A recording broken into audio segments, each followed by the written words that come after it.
요한계시록 강의 5번째 시간입니다. 지난 10월 14일 조국 전 법무부 장관이 사의를 표명했습니다. 장관 지명 65일, 취임 35일 만에 사퇴입니다. 그는 사퇴문을 통해서 자신의 입장을 밝혔습니다. 더는 제 가족 일로 대통령님과 정부의 부담을 들여서는 안 된다고 판단했습니다. 제가 자리에서 내려와야 검찰개혁의 성공적 완수가 가능하다고 생각합니다. 저는 검찰개혁을 위한 불쏘시개에 불과합니다. 검찰개혁 제도화가 궤도에 오른 것은 사실이지만 아직 가야 할 길이 멉니다.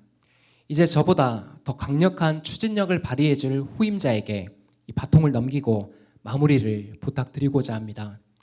국민 여러분께서 검찰개혁의 성공을 위하여 지혜와 힘을 모아주실 것을 간곡히 부탁드립니다. 이 조국 장관의 사퇴 이후 여론의 관심은 오직 하나였습니다. 누가 과연 조국 장관의 후임자로 올 것인가?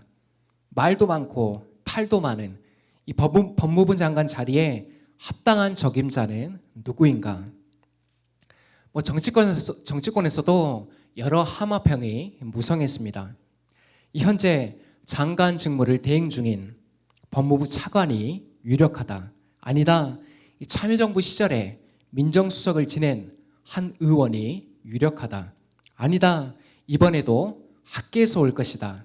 서울대나 고려대 법학전문 대학원의 교수가 올 것이다. 이처럼 여러 소문이 무성한 가운데 이달 5일에 신임 법무부 장관 후보가 내정됐습니다. 여러분 누구입니까? 바로 추미애 더불어민주당 의원입니다.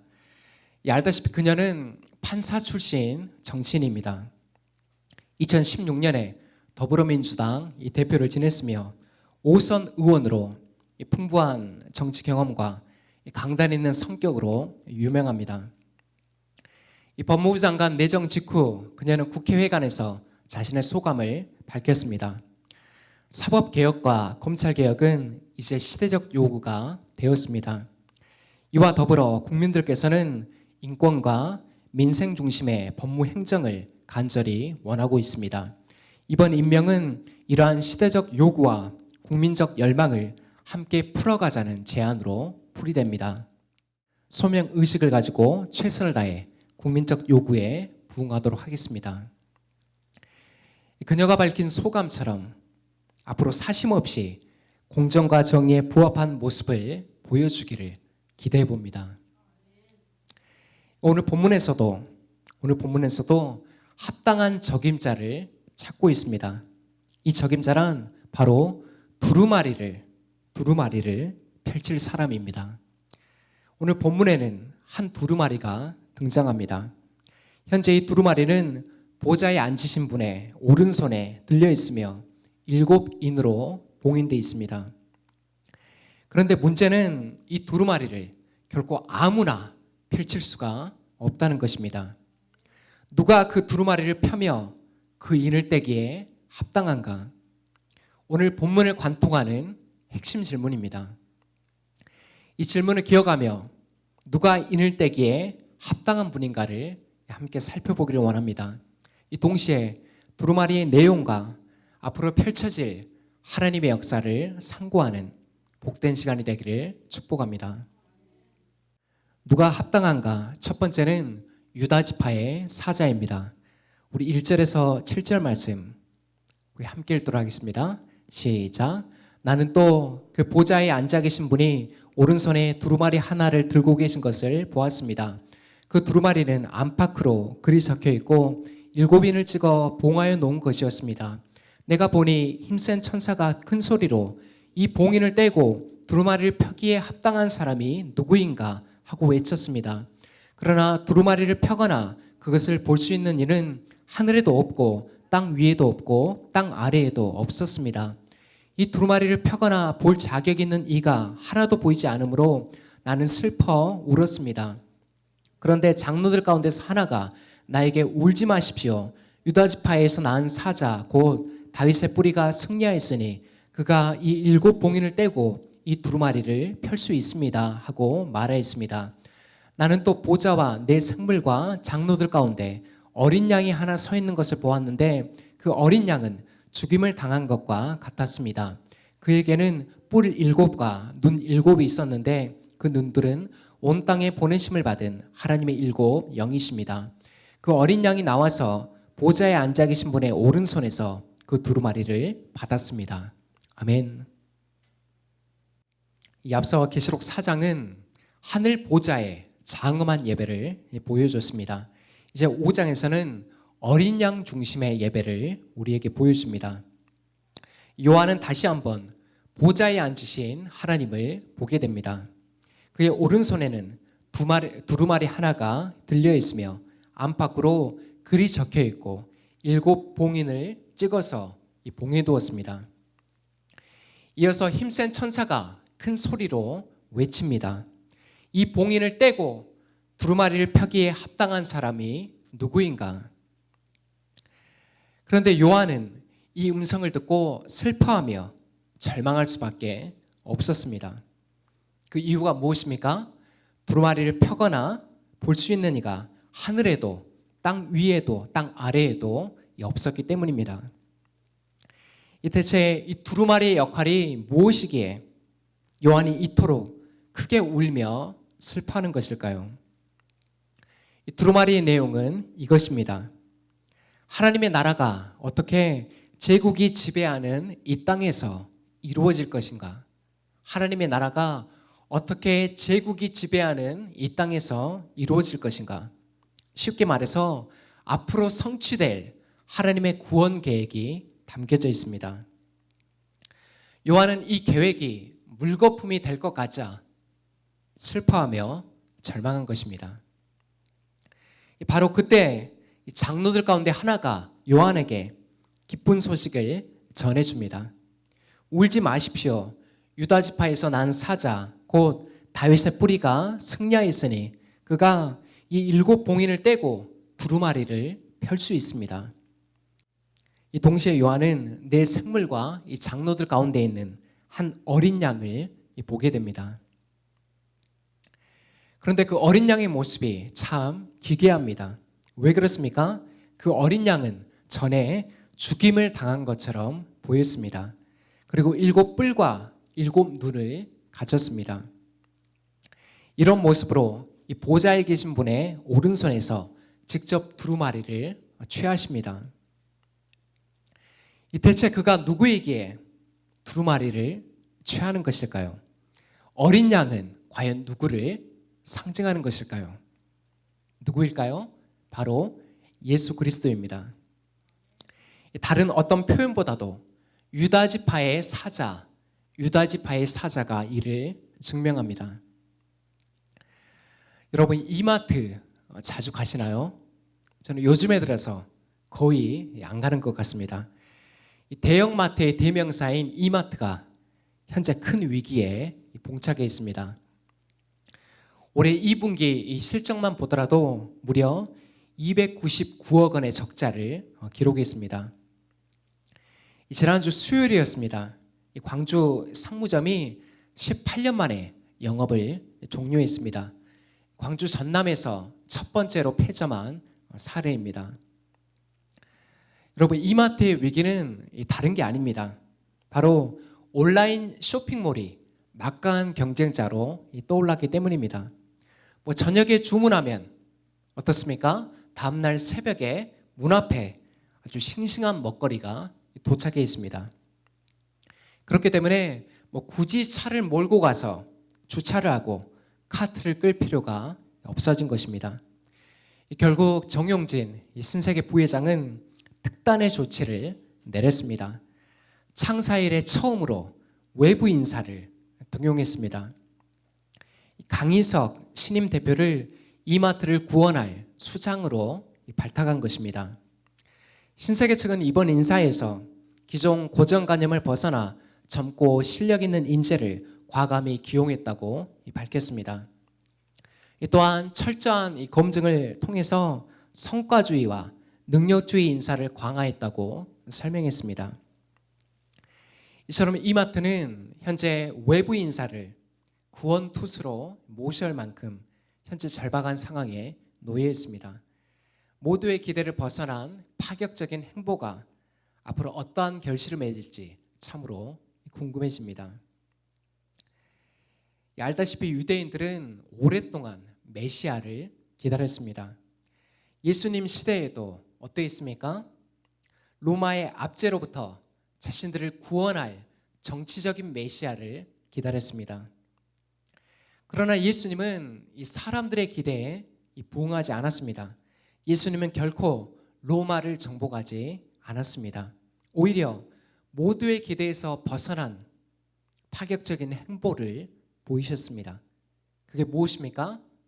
바로 십자가에서 죄와 죽음을 정복하신 사건입니다. 예수님은 과거에 찬란했던 그 다윗 왕국의 부흥을 결코 꿈꾸지 않았습니다.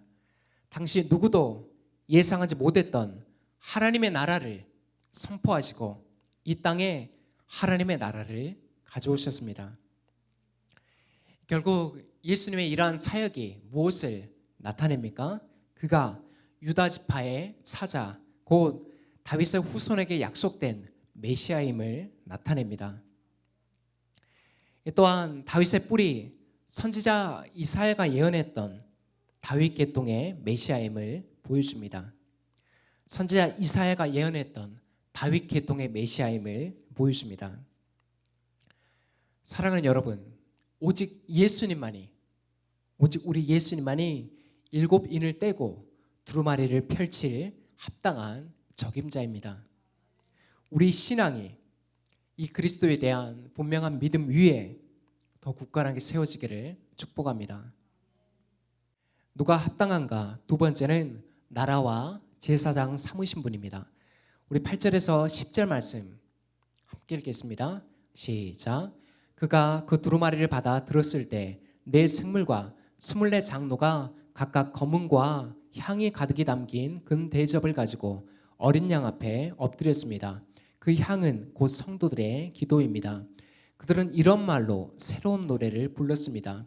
주님께서는 그 두루마리를 받으시고 봉인을 떼실 자격이 있습니다. 주님은 죽임을 당하시고 주님의 피로 모든 종족과 언어와 백성과 민족 가운데서 사람들을 사서 하나님께 드리셨습니다. 주님께서 그들을 우리 하나님 앞에서 나라가 되게 하시고 제사장으로 삼으셨습니다. 그래서 그들은 땅을 다스릴 것입니다. 아멘. 이제 두루마리를 취하신 어린 양에 대한 반응입니다. 이 4장에서 살펴봤듯이 지금 보좌 주변에는 누가 있습니까? 네 생물과 24 장로가 위치해 있습니다. 그들은 기도와 새 노래를 어린 양께 올려드리고 있습니다. 먼저 기도의 의미를 살펴보겠습니다. 이 8절의 검은 고는 이 시편에 자주 등장하는 악기, 곧 수금, 하프를 의미합니다. 이어서 향이 가득 담긴 금 대접은 성도들의 기도를 상징합니다. 현재 이 청와대 사이트에 들어가면 국민청원 게시판이 있습니다. 대한민국 국민이라면 누구나 각종 청원을 올릴 수가 있습니다. 특별히 20만 명 이상의 추천이 넘어가면 청와대 책임자가 직접 답변을 주고 있습니다. 오늘 성도들의 기도 또한 마찬가지입니다. 기도가 끊임없이 하늘 보좌에 상달되고 있습니다. 그 기도의 구체적인 내용이 무엇일까요? 한마디로 고난 중에 올려지는 기도입니다. 어떤 기도라고요? 고난 중에 올려지는 기도입니다.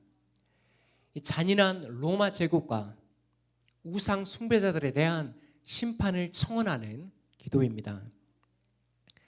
이제 계시록 6장부터 7인 심판이 시작됩니다.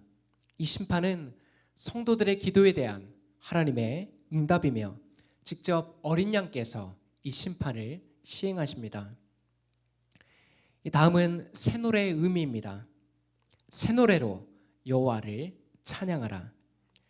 구약의 시편에 자주 등장하는 표현입니다. 이 본문에서 새 노래란 하나님의 새 창조에 대한 찬양입니다. 새 노래란 하나님의 새 창조에 대한 찬양입니다. 이 새 창조는 어린 양의 구속 행위를 통해서 나타나는데 9절에서 10절에 크게 세 가지로 표현되고 있습니다. 첫째, 주님은 죽임을 당하시고, 둘째, 주님의 피로 모든 종족, 언어, 백성, 민족 가운데서 사람들을 사서 하나님께 드리셨습니다. 셋째, 주님께서 그들을 우리 하나님 앞에 나라가 되게 하시며 제사장으로 삼으셨습니다. 곧 예수님은 자신의 피로 값을 지불하고 우리를 어떻게 하셨습니까? 제사장 나라, 거룩한 백성으로 삼아주셨습니다. 1974년 크리스마스를 며칠 지난 어느 추운 날에 서울 길거리에 한 여자아이가 버려졌습니다. 이름도 성도 모르고 생년월일만 알려졌습니다. 그리고 곧장 미국의 한 가정에 입양됐습니다. 한국에서 입양한 관계로 이름은 킴으로 정해졌고, 양아버지의 성을 따라서 킴커라는 새 이름을 갖게 됐습니다. 여기까지는 다른 입양 가정의 이야기와 다를 바가 없습니다. 그러나 킴이 대학생이 되면서 한편의 영화 같은 스토리가 펼쳐집니다. 킴은 뉴욕의 한 레스토랑에서 근무를 했는데 어느 날 한 미국인 남성을 만나게 됩니다. 이 손님은 당시 킴에게 명함을 건네면서 일자리를 제안했고, 이 인연으로 1993년 결혼에 골인하게 됩니다. 자, 여기서 영화 같은 반전이 이제 무엇일까요? 바로 이 킴에게 명함을 건넨 그 남편이 천연 가스 재벌로 유명한 테리 페굴라였습니다. 그는 미국의 억만장자로서 보유한 재산만 43억 달러, 우리나라 돈으로 5조 1천억 원에 이릅니다. 그렇기 때문에 사람들은 이 킴 페굴라의 입양 스토리를 크리스마스의 기적이라고 부르고 있습니다. 이 출애굽기 19장에 보면 시내산 언약이 등장합니다. 하나님께서 모세를 부르셔서 이스라엘을 제사장 나라, 거룩한 민족으로 삼을 것을 말씀하십니다. 그러나 이스라엘은 제사장 나라의 사명을 온전히 감당하지 못합니다. 여러분, 구약의 역사가 보여주는 것이 무엇입니까? 간단해요. 이스라엘의 처절한 실패입니다. 자, 그렇다면 하나님의 계획은 여기서 실패하는 것일까요? 그렇지 않습니다. 때가 참에 메시아 예수가 오셔서 이스라엘 대신 철저한 순종을 보여주십니다. 이스라엘이 실패했던 철저한 순종을 하나님 앞에 보여주십니다. 이 순종에 나타난 장소가 어디입니까? 바로 십자가입니다. 누구든지 그리스도 안에 있으면 새로운 피조물이라.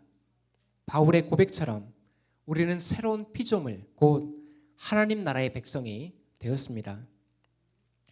여러분, 오해하지 마십시오. 우리는 결코 신분만 변한 것이 아닙니다. 교회 공동체는 하나님의 왕권을 행사하며 살아가도록 특권과 책임을 부여받았습니다. 어떻다고요? 하나님의 왕권을 행사하며 살아가도록 특권과 책임을 부여받았습니다. 이것이 10절에 그들은 땅을 다스릴 것입니다, 이 뜻입니다. 이미 임한 하나님 나라 안에 살아가며 장차 완전하게 임할 하나님의 통치에 우리는 참여하게 될 것입니다. 사랑하는 여러분, 이 권세와 특권이 억만장자와 비교할 수 없음을 진정 믿으십니까? 진짜 믿으세요? 세상에서 방황하며 고아와 같은 우리를 주님은 하나님의 자녀, 하나님의 백성으로 삼아주셨습니다. 그렇게 주님만이 두루마리를 펼치고 인을 떼기에 합당한 분이십니다. 오늘도 우리의 기도와 새 노래가 오직 보좌에 계신 어린 양께만 올려지기를 간절히 소망합니다. 누가 합당한가? 마지막은 죽임당하신 어린 양입니다. 우리 11절에서 14절 말씀 함께 읽겠습니다. 시작. 나는 또 그 보좌와 생물들과 장로들을 둘러선 많은 천사를 보고 그들의 음성도 들었습니다. 그들의 수는 수천, 수만이었습니다. 그들은 큰 소리로 죽임을 당하신 어린 양은 권세와 부와 지혜와 힘과 존귀와 영광과 찬양을 받으시기에 합당하십니다 하고 외치고 있었습니다. 나는 또 하늘과 땅 위와 땅 아래와 바다에 있는 모든 피조물과 또 그들 가운데 있는 만물이 이런 말로 외치는 소리를 들었습니다.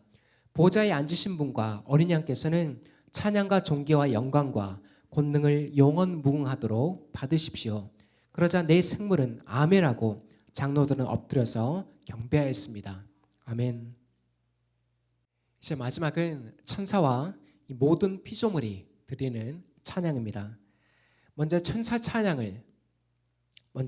찬양을 살펴보도록 하겠습니다. 이 보좌를 둘러선 천사의 수가 어떻습니까? 수천, 수만입니다. 여기서 이 천사의 수는 실제적인 수가 아니라 무수히 많은 수를 상징합니다. 그들이 현재 큰 소리로 무엇을 찬양하고 있습니까? 죽임을 당하신 어린 양은 권세와 부와 지혜, 힘과 존귀와 영광 찬양을 받으시기에 합당하십니다. 이 권세와 부와 지혜, 힘과 존귀와 영광은 이 어린 양 대신 예수 그리스도의 속성을 의미합니다. 이어서 하늘, 땅 위, 땅 아래, 바다에 있는 모든 피조물들이 이 경배에 동참합니다. 보좌에 앉으신 분과 어린 양께서는 찬양과 존귀와 영광과 권능을 영원 무궁하도록 받으십시오. 이 모든 피조물은 보좌에 앉으신 하나님과 어린 양 되신 예수 그리스도께 찬양을 올려드리고 있습니다. 여러분, 성부와 성자께 이 경배와 찬양이 합당하신 이유가 무엇입니까? 바로 하나님께서 새 창조를 계획하시고 예수님께서 죽임당하신 어린 양으로 새 창조를 성취하시기 때문입니다. 지난달 국립광주박물관에서 특별한 전시전이 열렸습니다. 전시회의 이름은 대한민국 100년 역사를 바꾼 10장면입니다. 이번 전시회는 5번째 마지막 전시로서 5.18 광주 민주화운동, 60 민주항쟁, 2006년 촛불혁명, 이렇게 대한민국 현대사에서 민주주의를 향한 국민들의 투쟁을 담았습니다. 이 중에 5.18 민주화운동은 어떻습니까? 우리 광주에서 일어난 사건입니다. 39년이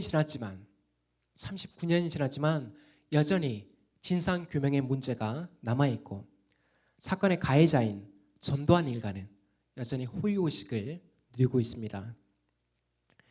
지난 12일이었죠. 이 전두환 씨는 12.12 쿠데타를 기념이라도 하듯이 측근들과 오찬을 즐겼습니다. 와인잔을 부딪히며 건배사를 하고 매우 화기애애한 분위기였다고 들었습니다. 특별히 이 자리에는 극동방송 이사장인 김장한 목사도 참석해서 현재 큰 논란을 일으키고 있습니다. 어쨌든 5.18 민주화 운동은 대한민국의 역사를 바꾼 분명한 사건임에 틀림이 없습니다. 올해 6월부터 홍콩에서는 대규모 민주화 시위가 진행 중입니다. 여러분, 그 현장 가운데 임을 위한 행진곡이 울려 퍼졌다는 사실을 들어보셨습니까? 이 홍콩 시민들은 5.18 민주화 운동을 통해서 깊은 영감을 받았다고 합니다. 이처럼 대한민국의 역사를 바꾼 5.18의 정신을 우리는 잘 기억하고 계승하도록 힘써야겠습니다. 사랑하는 여러분, 우리 예수님 또한 역사를 바꾸신 분입니다. 역사의 한 줄기가 아니라 전무후무한 역사를 만드신 분입니다. 그것이 무엇입니까? 죽임당한 어린 양으로서 하나님 나라의 도래라는 엄청난 사건을 가져오셨습니다. 하나님의 나라의 도래라는 전무후무한 엄청난 사건을 가져오셨습니다. 십자가에서 자신을 대속물로 들이심으로 하나님 나라의 길을 여섰습니다. 그렇게 죽임당하신 어린 양만이 권세와 부와 지혜, 힘과 존귀와 영광과 찬양을 받기에 합당하신 분이십니다. 오직 그분만이 두루마리의 인을 떼기에 합당하신 분이십니다. 여러분 속지 마십시오. 자신이 약속의 목자요 이긴 자라 하지만 결코 이만희는 어떻습니까? 예수님의 자리에 올라설 수 없습니다. 신천지에서 계시록을 풀면서 뭐라고 얘기합니까? 계시록에 나오는 이긴 자가 이만이고 마지막 때 약속의 목자가 누구라고 얘기합니까? 이만이라고 얘기합니다. 전국의 12지파 가운데 광주 베드로 지파가 가장 성행하고 있습니다. 우리가 계시록의 말씀을 잘 배우고 공부해야 됩니까? 여전히 등한시 여겨야 됩니까? 잘 배우고 공부해야 됩니다. 어려운 말씀이 아니에요. 지금도 예수님은 영광과 위엄으로 하나님의 보좌 우편에 좌정해 계십니다. 그리고 변함없이 구원의 사역을 이루어가고 계십니다. 세상의 모든 교회들을 위해서 예수님께서 중보하고 계십니다. 그 영광스러운 사역에 합당한 경배와 충성으로 나아가는 우리 공동체가 되기를 축복합니다. 말씀을 맺습니다. 오늘은 요한계시록 강의 5번째 시간으로 누가 합당한가 라는 제목으로 말씀의 교훈을 받았습니다. 오늘 두루마리에는 앞으로 성취될 하나님의 구원 계획이 담겨 있습니다. 결코 아무나 이 두루마리를 취할 수 없습니다. 유다 지파의 사자요 다윗의 뿌리, 우리를 나라와 제사장 삼으신 분, 곧 죽임당하신 어린 양만이 능히 취할 수가 있습니다. 오직 그분만이 합당한 분이십니다.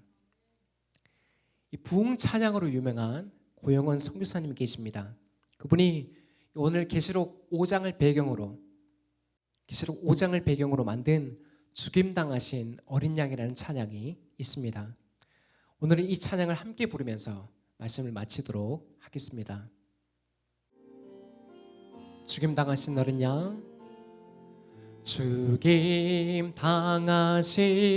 어린 양, 모든 족속과 방언, 백성과 나라 가운데서 우리를 피로 사서 하나님께 드리셨네.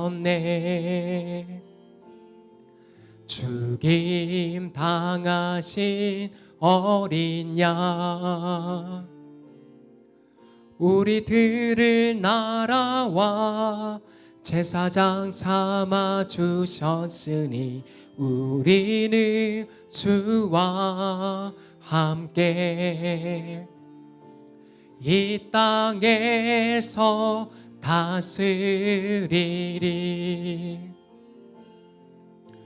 죽임 당하신 어린 양, 능력과 부와 지혜, 힘과 존귀와 영광 찬송 받으시기에 합당하신 어린, 다시 한번 찬양 드립니다. 죽임 당하신 어린 양, 모든 족속과 방언, 백성과 나라 가운데서 우리를 피로 사서 하나님께 드리셨네. 죽임 당하신 어린 양, 우리들을 나라와 제사장 삼아 주셨으니 우리는 주와 함께 이 땅에서 다스리리. 죽임 당하신 어린 양, 능력과 부와 지혜, 힘과 존귀와 영광 찬송 받으시기에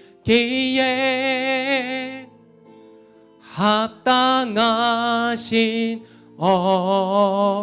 죽임 당하신 어린 양, 죽임 당하신 어린 양, 능력과 부와 지혜, 힘과 존귀와 영광 찬송 받으시기에 합당하신 어린 양, 찬송 받으시기에 찬송 받으시기에 합당하신 어린 양. 기도하겠습니다.